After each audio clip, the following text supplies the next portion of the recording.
لیے میں نے آج تک ایک فکر سنا ہے کہ مرنا ہے اور کٹنا ہے پاکستان کے لیے. کبھی کسی نے مجھے آ کے یہ نہیں کہا کہ میں نے جینا ہے پاکستان کے لیے. پاکستان کے لیے جینا سے کیا مراد ہے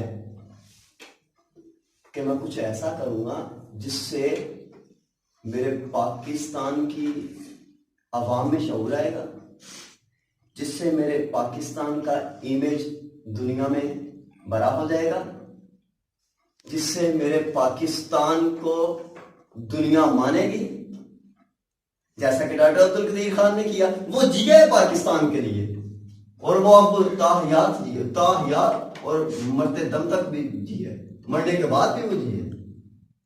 سب سے پہلے بچوں مرنا نہیں ہے پاکستان کے لیے, سب سے پہلے کیا ہے؟ جینا ہے پاکستان کے لیے.